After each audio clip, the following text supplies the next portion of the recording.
এখন দেখছেন YouTube channel Nitai media live. ভগবান বলতেন তে সমহং সমদ্ধুত্তমিত্য সংসার সাগরাত। শুনুন তবে ভগবানের মর্মস্পর্শী বাণী হলো এই, তে সমহং সমদ্ধুত্তমিত্য সংসার সাগরাত। ওগো, এটা মৃত্যুময় সংসার সাগর। তবে জেনে রাখো, যিনি দেহ মন বুদ্ধি আমাকে অর্পণ করে আমাকে ভজন করেছেন, আমি কি করব জানো? ভবামিনা অচিরাৎ পার্থ মর্য বেশিত চেত সাম। কি অভয় বাণী! আহা, ভগবান বললেন যেদিন আমার স্মরণ নিয়ে এই জীবনটা কাটাবে, সে কি করবে জানেন? এই মৃত্যুময় সাগরের তীরে এসে দাঁড়ালে তাকে আমার তরণীতে উঠতে হবে না। আমি কি করব জানো? আমি কাণ্ডারি হয়ে মাঝি হয়ে ওই ভবপারের খেয়াঘাটে দাঁড়িয়ে তাকে উঠতে হবে না। অচিরাৎ আমি তাকে বুকে জড়িয়ে ধরে হাত ধরে নৌকায় তুলে পার করে দেবো। আমি কথা দিলাম, এতে সংশয় করো না, আমি কথা দিলাম আমি তাকে পার করে দেব। যে আমার পথে চলেছে, যে আমাকে ভালোবেসেছে, সর্বস্ব অর্পণ করেছে, এই মৃত্যু সাগরের তীরে দাঁড়ালে আমি কাণ্ডারি, আমি মাঝি, আমি কৈতব, আমি গিয়ে তাকে বুকে নিয়ে হাত ধরে আমার তরণীতে তুলে পার করে দেব। তাকে উঠতে হবে না অচিরাৎ। এর পরেও সংশয় থাকার কথা আমাদের। আমি অচিরাৎ তাকে দেরি করব না, তাকে খুব দ্রুত আমার তরণীতে তুলে নেব, আমি তাকে পার করে দেব। আচ্ছা ভগবান, ভক্ত তোমার কাছে প্রশ্ন যদি করে, সারা জীবন ভগবত ভজন করেছে, সংকীর্তন করেছে, আরাধনা করেছে, কিন্তু দেখবেন অনেকের মৃত্যুর সময় দেহে কোনো সাড়া থাকে না। হয়তো প্যারালাইসিস হয়ে গেল, হয়তো তার স্মৃতিশক্তি লোপ পেল, উন্মাদ হয়ে গেল। ভগবানকে যদি বলি, সারা জীবন ভালোবেসে অশ্রু সজল নয়নে তোমার নাম করে কি পেলাম প্রভু। অনেকে কি বলে জানেন? এই লোকটা না সারা জীবন সাধু পথে ভজন পথে চলেছে, অথচ মৃত্যুর সময় এভাবে মরল, বোবা হয়ে মরল, পাগল হয়ে মরল, স্মৃতিশক্তি নাই মরল।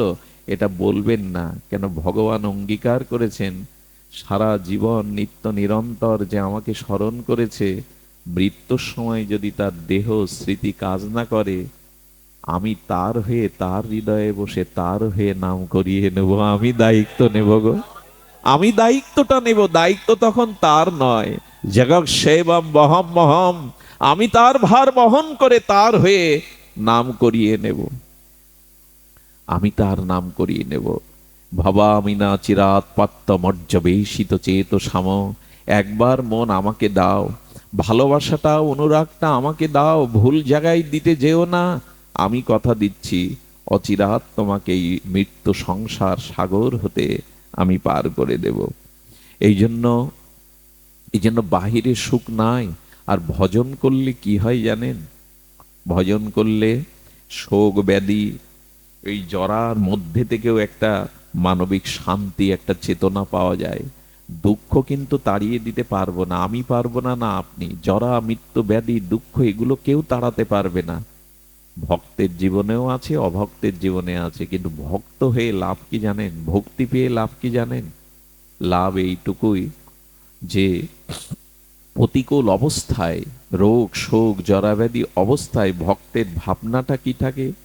ভক্তের ভাবনাটা থাকে, সেই ভাবনাটা এই, এটা তোমার মঙ্গল, এটা আমার কর্মফল। সে এর মধ্যে থেকে একটা কিছু শক্তি পায়। এই জন্য ভক্তের জীবনেও দুঃখ আসবে, অভক্তের জীবনেও আসবে। পার্থক্য এইটুকু, ভক্ত তা সহনশীল হয়ে মেনে নিতে শিখবে। এটির মধ্যেও তার কোনো করুণাকে সে উপলব্ধি করবে। আর ভক্তের দুঃখের মধ্যেও ভগবত অনুভূতিটি তার কাজ করবে। ভজন করলে, ভক্তিপথে এলে রোগ শোক জরা মৃত্যু ব্যাধি অপমান আসবে না তা নয়, আরো বেশি আসার সম্ভাবনা। কিন্তু তার মধ্যেও সে ওই যে বদ্ধ ঘরের মধ্যে জানলাটা খুলে দিলে যেমন দক্ষিণে একটা বাতাস পরশ বুলিয়ে যায়, দেহে শীতল ছায়া একটা আনন্দ দিয়ে দেয়, সুশীতল একটা পরমানন্দ হাওয়া লাগে। দেখেন, বদ্ধ ঘরে থাকলে তা পায় না। একই ঘর ভজন যারা করে, হৃদয় দুয়ার যারা খুলে দিয়েছে, ওই বিপদের দিনে, মৃত্যুর দিনে, শোকের দিনে জানলার মধ্যে দিয়ে দক্ষিণা বাতাস এসে তাকে শান্তি দিয়ে দেয়, ওর মধ্যেও সে একটা শান্তি পেয়ে যায়। এটা তোমার করুণার দান, এটা তোমার কৃপার দান। এই উপলব্ধি এই ভজন থেকে আসে, এই ভক্তি থেকে আসে। তাই অনুরোধ করব আপনাদের, ভেঙে পড়বেন না। শূন্য স্থান ভগবান দেন ওই শূন্য জায়গায় তাকে বসানোর জন্য। তবে ভক্তি পাওয়ার উপায় একমাত্র সাধু সঙ্গ। আমি আপনাদের ইতিপূর্বেও শুনেছি, ভগবানকে পাওয়ার উপায় শাস্ত্র, জ্ঞান, ধ্যান, যোগ, সাধনা, এটাতে পাওয়া যায়। তীর্থযাত্রা, বিগ্রহ সেবা, দেবদেবীর আরাধনা, এটাতে পাওয়া যায়। কিন্তুটা কি? কিন্তু হলো সব থেকে শীঘ্র প্রেম ভক্তি ভগবানকে পাওয়া যায়, তার উপায় হলো যে তাকে পেয়েছে তাকে ধরো, যে তাকে পেয়েছে তাকে ধরো। এগুলিতে পাওয়া যাবে ভজন, সাধন, ধ্যান, যোগ, কর্ম, তীর্থ পর্যটন, বিগ্রহ সেবা পাওয়া যাবে হয়তো কোনো কালে, কিন্তু যে পেয়েছে তাকে ধরো, তাহলে দ্রুত পেয়ে যাবে। যে তাকে পেয়েছে তাকে ধরো, খুব দ্রুত ভগবানকে পাওয়ার এছাড়া পথ নেই। যে তাকে পেয়েছে তাকে ধরতে, এই জন্য তো সাধুর কাছে যেতে হয়। আপনাদের মনে আছে, আমাদের রসিক মুরারির কথা খুব ধ্যান দিয়ে শুনতে হবে। সাধু সঙ্গে অনুরাগী ভক্ত সঙ্গ হলে কি হয়? এই ভক্তি পাওয়ার একমাত্র পথ ভগবান বলে দিয়েছেন রসিক মুরারির এই এই দিব্য জীবনীতে। দেখুন, ভগবান বলছেন, আমাকে ভজিবার যার আছে অভিলাষ, ধ্যান দিন, শব্দের দিকে ধ্যান দিন, আমাকে ভজিবার যার আছে অভিলাষ, সে ভজুক গিয়ে মোর মঙ্গল দাস। গোবিন্দ বলছেন, আমাকে ভজবার যার অভিলাষ বা ইচ্ছা আছে, সে যেন আমার দাসকে ভজন করে। যে তাকে পেয়েছে না তাকে ধরুন, দ্রুত তাকে পাওয়া যাবে। অন্য পথটা পাওয়া যাবে, সেটা যুগ যুগান্তর, জন্ম জন্মান্তরের অপেক্ষা আছে, কিন্তু যে তাকে পেয়েছে তাকে ধরলেই পাওয়া যাবে। এটাই বিধি, এটাই রীতি। রসিক মুরারি তিনি এক গ্রামে শিষ্যের বাড়িতে আছেন, ভক্তমালে দেখে নেবেন চোখ বুলিয়ে। এই রসিক মুরারি যেখানে আছেন তিনি রাজ কর্মচারী। তো গুরুদেবকে পেয়ে, এমন রসিক জনকে পেয়ে তিনি 2 দিন রাজ কার্যে যাননি, এবং রাজার দক্ষিণ হস্ত বলা যায় তাকে। 2 দিন পর সংবাদ দিয়ে যখন তাকে ডেকেছে রাজা, সম্রাট ডেকেছে, বলছে কেন আসেনি? বলো আমার গুরুদেব এসছে। গুরুচরণ ছাড়া রাজকার্য আমার কাছে অন্ধকারের মতো লাগে। বলো, বলিহারি তোমার গুরুদেব, তোমার মতো রাজ কর্মচারীকেও যে আবেশে বেঁধে ফেলেছে, তাকে তো একটু দেখতে হয়, নিয়ে আসো। মনে মনে বললেন, কেমন গুরু, কেমন সাধু, একটু পরীক্ষা তো করতে হবে। গুরুকে পালকি পাঠিয়েছেন, আর ভেতরে ভেতরে তার বিনাশ করার জন্য মস্ত হাতি রেখে দিয়েছেন।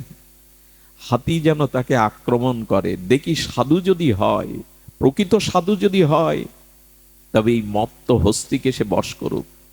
দেখুন, আমরাও মাঝে মাঝে ওরকম পালকি পাঠাই, ফুল ছড়াই, আবার মনে মনে তার নিন্দাও করি।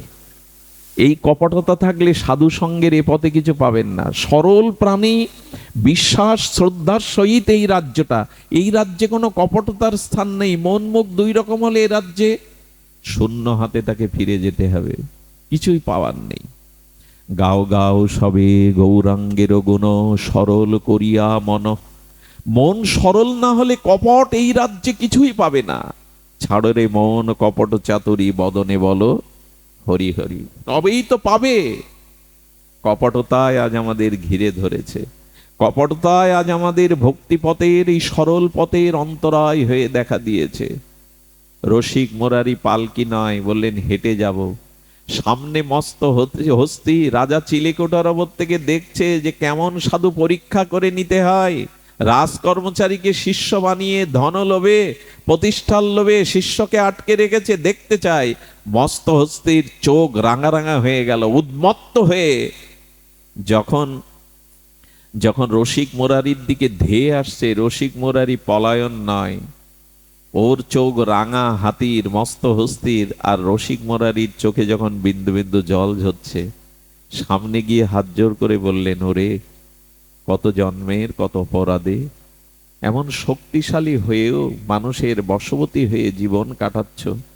হাতির সামনে গিয়ে হাত জোর করে চোখের জলে বলেছে, একবার হরি বল, একবার হরি বল।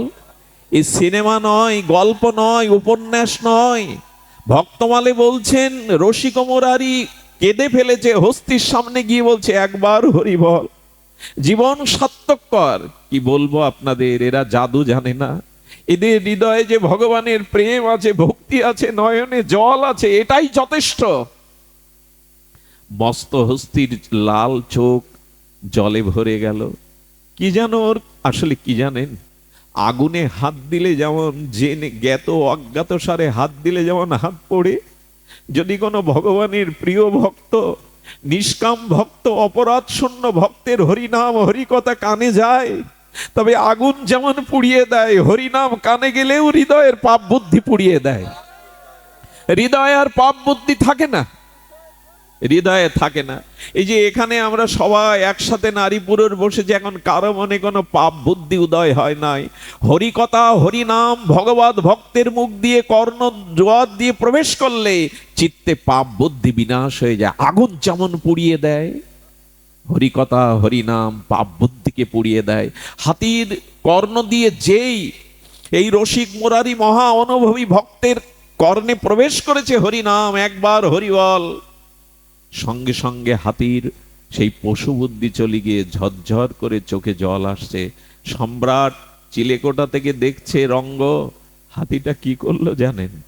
তার হৃদয়ের অনুভূতি দ্বারা চোখের জলে রসিক মুরারির চরণে লুটিয়ে পড়লো, সুর দিয়ে দুপানি চোখে।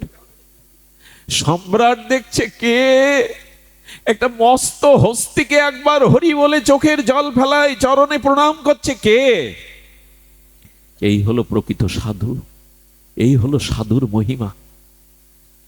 আমার মতো মাদিস্যজন নয়, যাদের হৃদয়ে রাধা মাধব আছেন, নিতাই গৌর আছেন, শ্রী গুরুদেবের চরণ ছাড়া যারা হৃদয়ে আন চিন্তা করে না, এই অনুভব হবি ভজনানন্দী নিত্য নিরন্তর হরিনামে রত, ভগবত চিন্তনে রত, সে সাধুর চিত্ত এত নির্মল। আচ্ছা, সূর্য উঠলে অন্ধকারকে তাড়ানো লাগে গো, বল প্রয়োগ করা লাগে? শুদ্ধ সাধু সঙ্গ হয়ে গেলেই চিত্ত নির্মল হয়ে যায়। সাধু মুখে হরি কথা হরিনাম হৃদয়ে গেলেই তার চিত্ত প্রশমিত হয়ে যায়। সাধুটার মাথায় হাত দিলেন, কি করলো জানেন? রসিক মুরারির সাথে সাথে হাতিটাও চলেছে। রাজ কর্মচারীরা তাকে বাধা দিয়ে ফেরাতে পারেনি। এই সাধু দর্শন করে রাজাও অবাক হয়ে গেলেন, চরণে পড়ে বললেন, ক্ষমা করে দিন, আমি পরীক্ষার জন্য বড় অনিষ্ট করতে পাঠিয়েছিলাম, কিন্তু বুঝলাম আপনারা মানুষ, কিন্তু মানুষ নয়। আপনারা হাত চোখ কান নাক মুনি এসেছেন, কিন্তু আপনারা মানুষ না। আপনার ভগবানের বড় প্রিয় পাত্র, আপনার ভগবানের বড় প্রিয়। এই রাজা রসিক মুরারির শিষ্য হয়ে গেলেন। হাতিটা এ রসিক মুরারি কানে হরিনাম দিয়ে দীক্ষা দিয়ে নামকরণ করলেন। নামকরণ বললেন গজপতি দাস। দীক্ষার পরে গুরুদেব একটা নামকরণ করে, দ্বিতীয় জন্ম হয় আমার, ভজন জগতে দ্বিতীয় জন্ম হয়। নাম রাখলেন গজপতি। কি করলেন জানেন? আহা, একথা বলবার মতো ভাষা আমার কাছে কই, একথা প্রকাশ করবার মতো অনুভূতি আমার কাছে কই। ভজন নাই, সাধন নাই, একথা কি আমার মতো মাদিস্য জিহ্বায় প্রকাশ হয়? রসিক মুরারির সাথে সাথে হাতুটা চলতেন। যেখানে হরি কথা, ও আজকে গজপতিকে দাদা সঙ্গে তিলক দিয়ে দিয়েছেন রসিক মুরারি। লোকে হাসে আসুক, লোক তোমাকে উদ্ধার করবে না, লোক তোমার জন্ম মৃত্যুকে এড়াবে না, লোকে যাই বলে বলুক। এই গজপতিকে তিলক করে দিতেন, মাঝে মাঝে প্রসাদী মালা দিয়ে দিতেন। আর সুরে আর কি করতেন জানেন? ভাগবত যেখানে হতো, আর এই গজপতি গিয়ে দুপা মেলে কান খাড়া করে হরি কথা শুনতো। এরপরে সে কি করলো জানেন? প্রসাদ ছাড়া কিছু পায় না, প্রসাদ ছাড়া কিছু পাই না। আমার মাঝে মাঝে মনে হয় হাতির হলো, আমার হলো না। অনেক বাড়িতে কুকুর দেখেছি, আমি ভারতের দক্ষিণ দিনাজপুরে একবার পাঠ করতে যাই, ওখানে এক ভদ্রলোকের বাড়ি যেখানে আমি ছিলাম, উনি ভাগবত দিলেন 2 দিন। সেদিন দেখলাম ওনার বাড়ির কুকুরটা সন্ধ্যাবেলায় ঝাঁজ ঘন্টা বাজিয়ে যখন কীর্তনায় ও দোবাহ তুলে নৃত্য করে, কুকুরটা নৃত্য করে। আমি অবাক হয়ে বললাম, ও কি খায় এত স্বাস্থ্য? বলে প্রসাদ ছাড়া ওর সামনে অন্য কিছু দিলে খায় না। শুনবেন, একাদশীতে সে অন্নও পায় না। প্রণাম করলাম দূর থেকে, তোর হলো আমার হলো না। সাধু সঙ্গে হইতাম যদি বৈষ্ণব দ্বারেরও কুকুর, প্রসাদ দিয়ে তরায়েতেন বৈষ্ণব ঠাকুর। মাঝে মাঝে মনে হয়, প্রভু আগামী জন্মে যদি মনুষ্য জন্ম না পায়, তবে কোনো ভক্তের দুয়ারে কুকুর করেও পাঠিও, যাতে প্রসাদ হরিনাম পেয়ে অন্তত উদ্ধার হতে পারি, যেন ওইখানে প্রসাদ হরিনাম পেয়ে নিজেকে ধন্য করতে পারি। শুনেছি হরিচাঁদ ঠাকুর এক মরা পাখিকে হরি বলতে বলতে প্রাণ দিয়েছিলেন। এক ভাই ঢাকা থেকে তোতা পাখি কিনেছিলেন, যে হরি বল বলাবে। সরল গ্রামের বোনকে বলছেন, এই পাখিটা রেখে দে। পাখিটা হাড়ির মধ্যে রেখে সরা চাপা দিয়েছে, বাঁচে কি? মরা পাখিটা নিয়ে ভাই বোন কাঁদতে কাঁদতে ওরা কান্দিতে এসে ঠাকুরের চরণে দিয়ে বলল, ঠাকুর হরি বলবো বলে পাখি কিনেছিলাম, কিন্তু মারা গেল, দোষে ক্ষমা করো।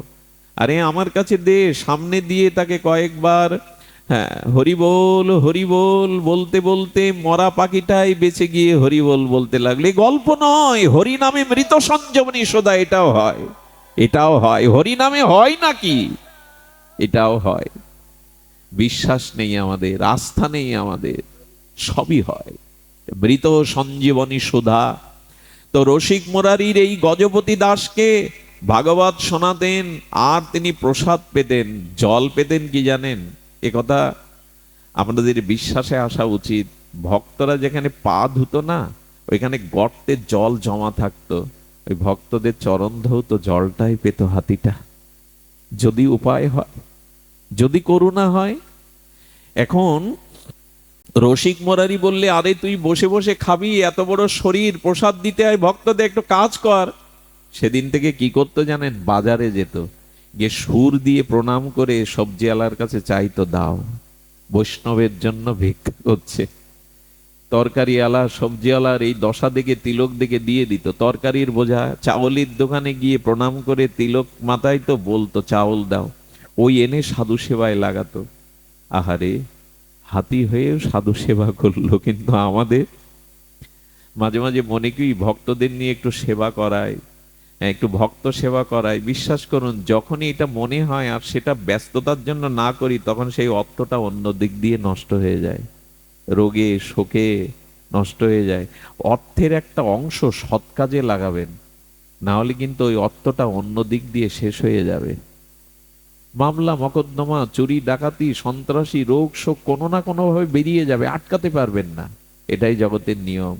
আজকেই যারা এই অনুষ্ঠান করছে, ধন্য তারা। এদের প্রত্যেকের পা ছুঁয়ে যদি প্রণাম করা যেত।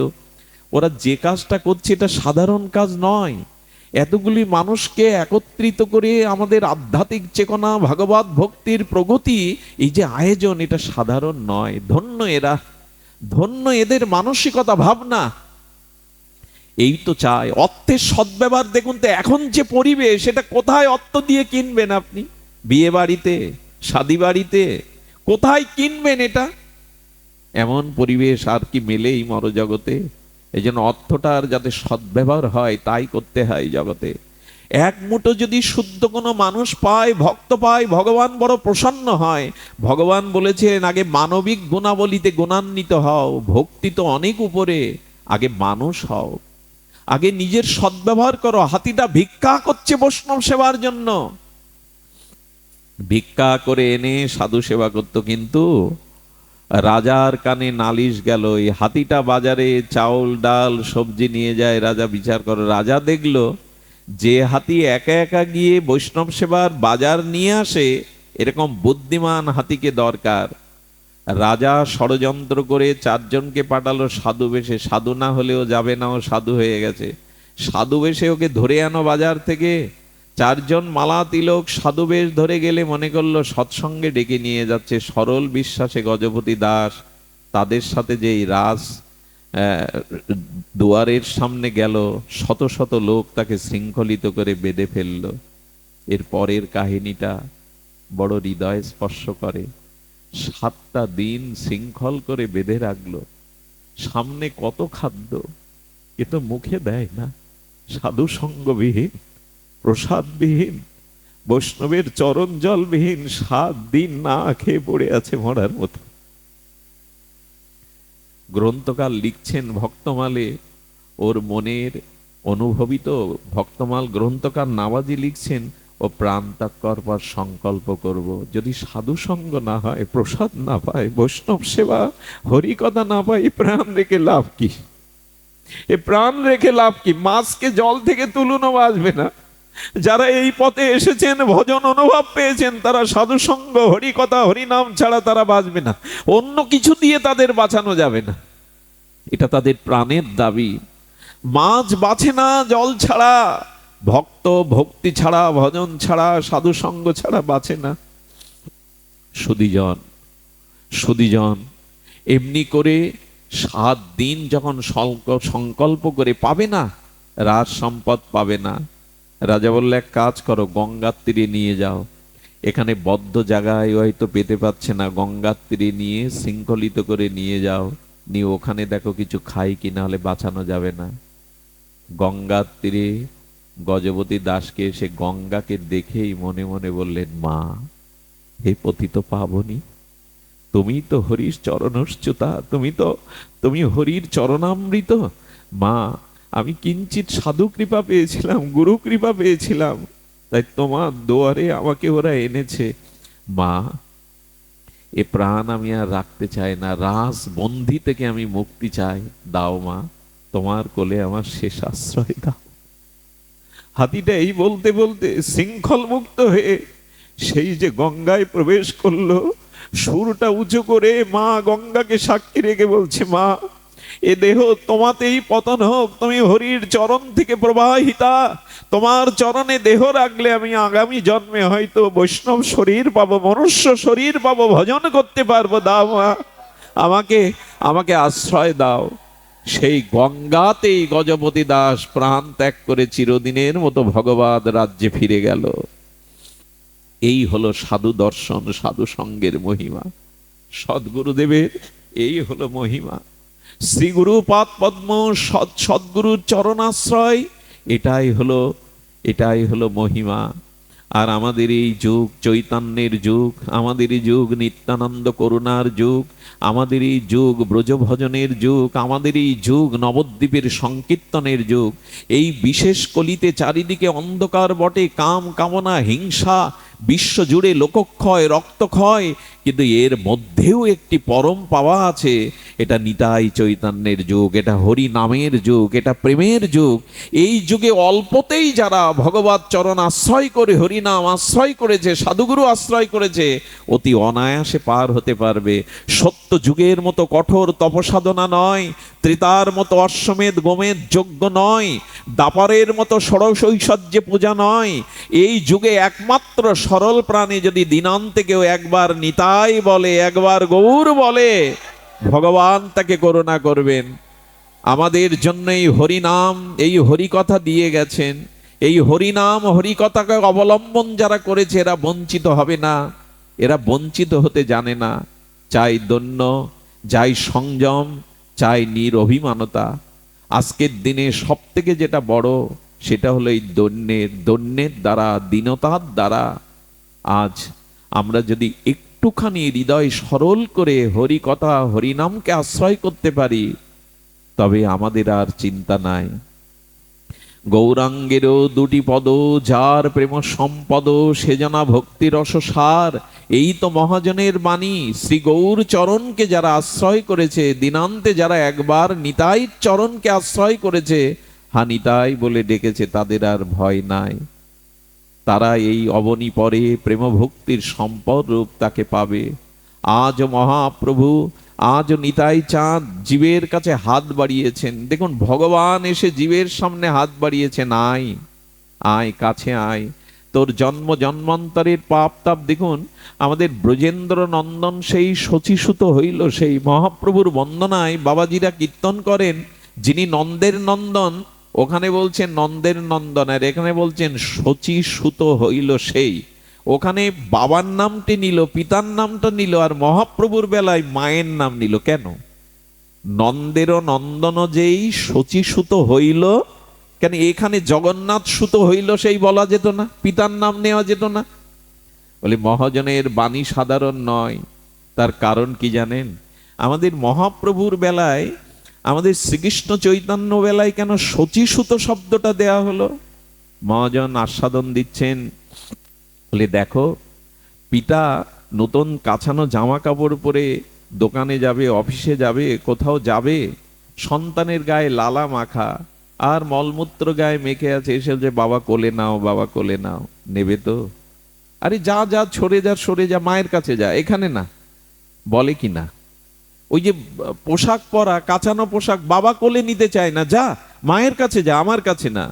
মা সারাদিন পর হয়তো খেতে বসছে কি কখনো কোনো কাজ করছে, সন্তান ওই ধুলাবালি মেখেও যদি একবার মা বলে ডাকে না, মা ওর দিকে চেয়ে কোলে নাও বললেই আর তার ময়লা মাটি দেখে না, কোলে নিয়ে স্নেহের আঁচল দিয়ে তার ধুলাবালিগুলো মুছে দেয়।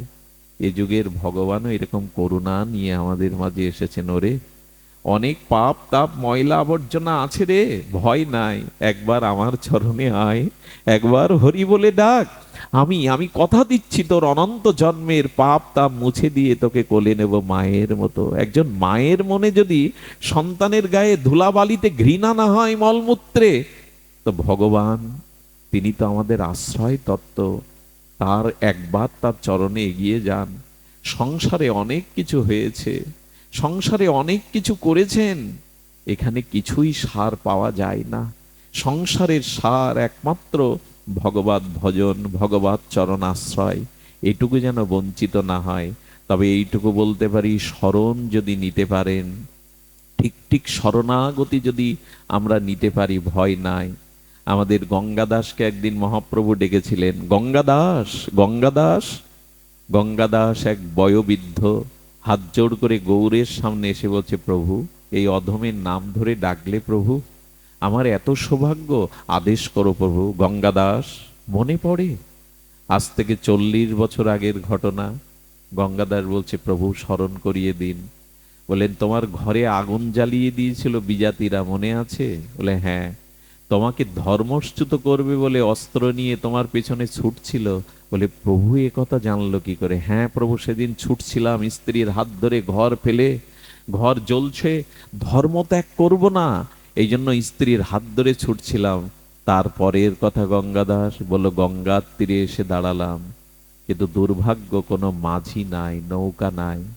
পেছনে সেনারা ধর্মচ্যুত করার জন্য আগ্নেয়াস্ত্র নিয়ে এগিয়ে আসছে। স্ত্রীকে বললাম, এই গঙ্গাতে আত্মহনন করে, আত্মহত্যা করে ডুব দিয়ে মরব, কিন্তু ধর্ম ত্যাগ করব না, তুমি রাজি? স্ত্রী বলল, তোমার সাথে মরতে রাজি, কিন্তু ধর্ম ত্যাগ করতে রাজি নই।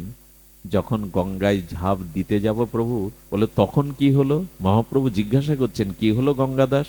বলে এক তরুণ নাবিক, এক তরুণ মাঝি এসে বলে, গঙ্গাদাস ঝাঁপ দিয়ে লাভ নেই, আমার নৌকায় ওঠো, আমার তরুণীতে ওঠো, ঝাঁপ দিয়ে লাভ নেই।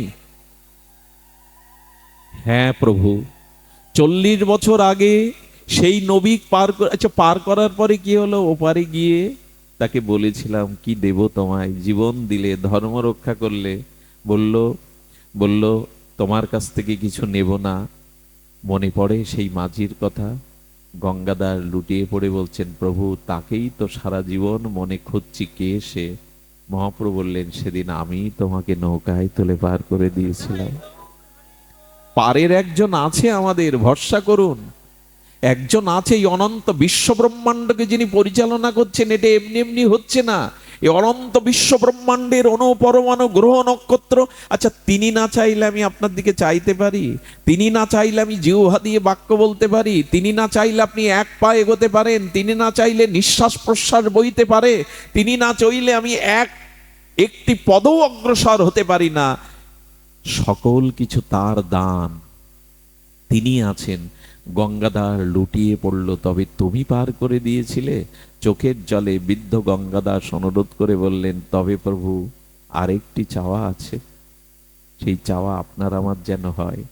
প্রভু সেদিন যেমন পার করে দিয়েছিলে, আর একটা দিন ওরকম নদীর কোলে আমাকে দাঁড়াতে হবে, কথা দাও না?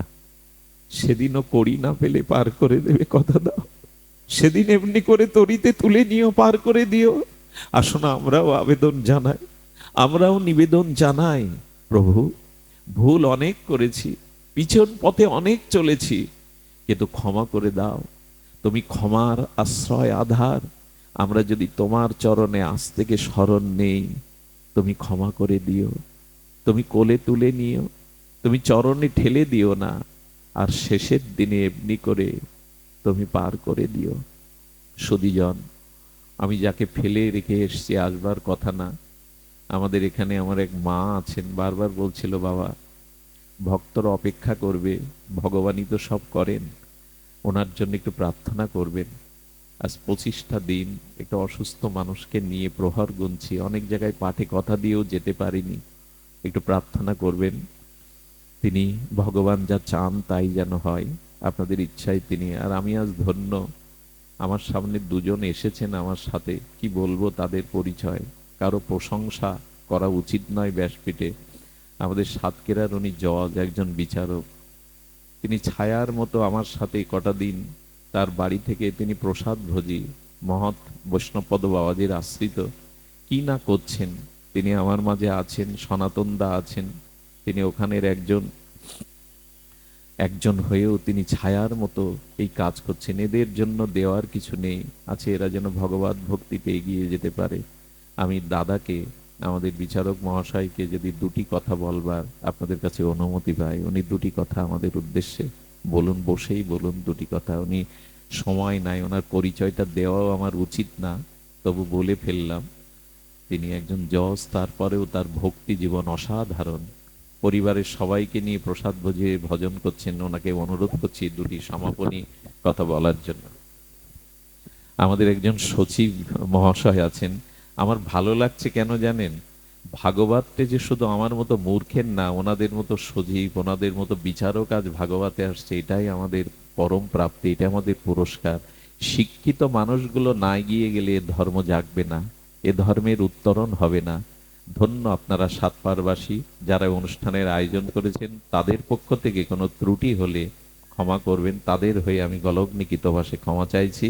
আগামী বছর যেন তারা এমনি করে আপনাদের পায়ের ধুলো পেয়ে ধন্য হতে পারে, এই আশীর্বাদ তাদের করবেন। দাদাকে অনুরোধ করছি দুটি কথা বলার।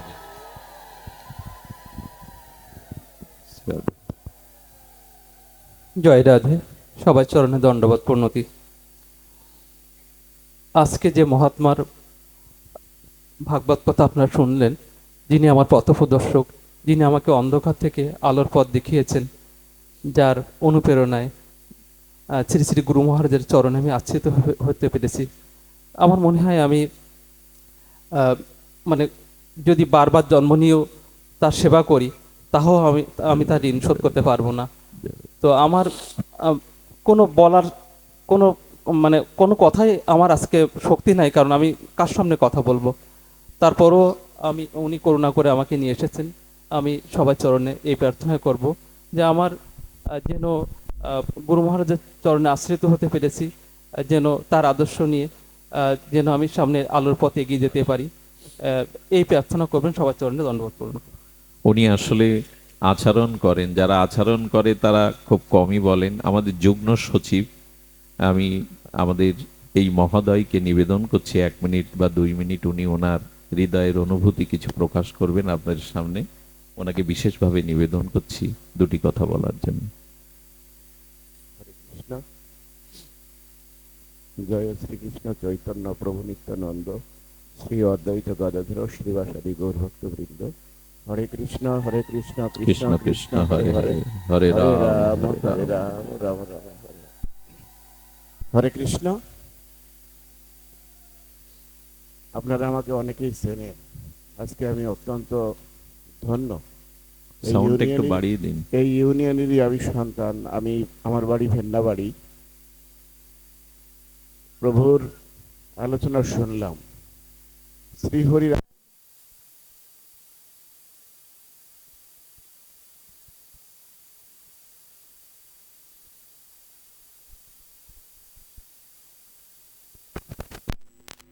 আপনারা কথা শুনতে শুনতে আমরা কথা শুনতে শুনতে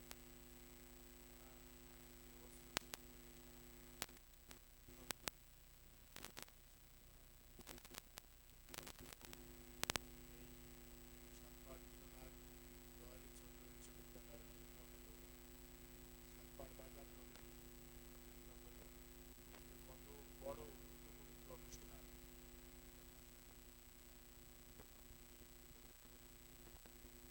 আমার চলার পথে স্মরণে বসেছি শ্রদ্ধেয় মুক্তিপ্রাপ্ত শ্রীমৎ মদিনা শরীফ মুফতি আপনি কথা বললেন ইত্যাদি ইত্যাদি কি নাম শিখতে পেলাম। এই প্রশ্নটা আজকে আলোচনার মধ্যে সুন্দরভাবে বেরিয়ে এসেছে। আমার বাহিরের কর্তৃপক্ষ ভিতরের যে কাজটা